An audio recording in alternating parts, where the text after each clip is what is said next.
Bonjour, c'est Fabien. Dans cette vidéo, je partage avec vous comment localiser des fichiers volumineux sur votre ordinateur et donc vous permettre par exemple de récupérer de l'espace rapidement. Alors, je vais vous montrer deux solutions. La première, c'est d'utiliser donc les paramètres. Alors on va aller dans la barre rechercher. Si vous ne l'avez pas, vous faites un clic droit sur la barre. Ici, vous faites rechercher, afficher la zone de recherche. Dans cette barre, on va indiquer paramètres. Donc on va aller ensuite sur paramètres, l'application de paramètres de Windows 10. On va aller sur système. Dans système, on a ici dans le menu de gauche stockage.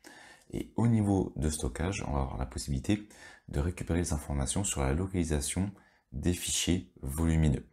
Ici, je vais cliquer sur afficher plus de catégories.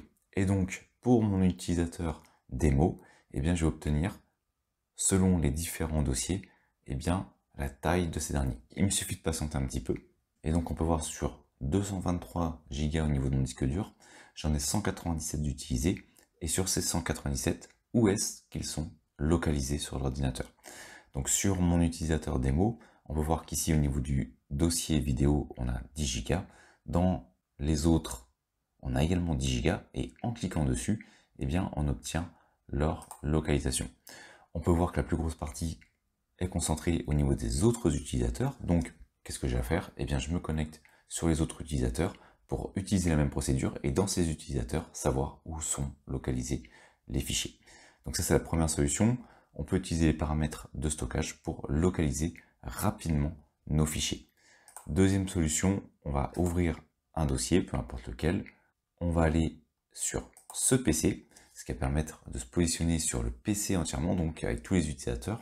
On va aller ensuite sur rechercher et on va tout simplement indiquer, par exemple, taille 2.2 Go. Et en utilisant cette méthodologie, il va nous rechercher au niveau de ce PC tous les fichiers qui ont une taille de 2 Go. Alors en fait, vous pouvez utiliser une autre solution. Une fois que vous avez renseigné ce paramètre, vous allez ici sur taille et vous pouvez par exemple choisir la taille que vous voulez directement indiquer. Par exemple ici, je vais indiquer gigantesque, donc les fichiers qui sont supérieurs à 4 Go. Et donc pendant ce temps-là, il va lancer la recherche et localiser tous les fichiers qui ont une taille supérieure à 4 Go sur cet ordinateur. Et encore une fois, on peut choisir d'autres tailles pour localiser d'autres tailles de fichiers, par exemple entre 1 et 4 gigaoctets. Bon, on va patienter. Donc après quelques minutes de recherche, il a localisé un fichier qui fait plus de 4 gigaoctets. Ici, on peut voir qu'il fait 4,2 gigaoctets. Et donc, je vais pouvoir, à partir d'un clic droit, par exemple, ouvrir l'emplacement du fichier pour aller dessus et voir si je peux ou non supprimer ce fichier. Alors ici, je vous indiquais tout à l'heure de noter taille 2.2 Go. À noter, vous pouvez ici ajouter le signe supérieur pour indiquer que vous voulez une taille qui est également supérieure à 2 gigaoctets, ou alors faire comme j'ai fait, directement aller sur la taille qui se trouve ici pour choisir la taille que vous souhaitez utiliser. Donc pour avoir ici le menu de recherche, vous lancez une première recherche et vous obtiendrez comme ça le menu de recherche comme je viens de le faire.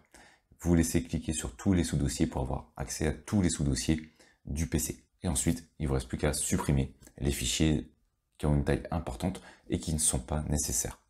Merci d'avoir suivi cette vidéo jusqu'à la fin. Si cette dernière vous a été utile, vous pouvez la partager ou simplement ajouter un pouce bleu. Cela participe à faire découvrir cette vidéo. Vous pouvez également vous abonner à la chaîne et activer les notifications. Je publie régulièrement du contenu. Merci et je vous dis à bientôt pour une nouvelle vidéo.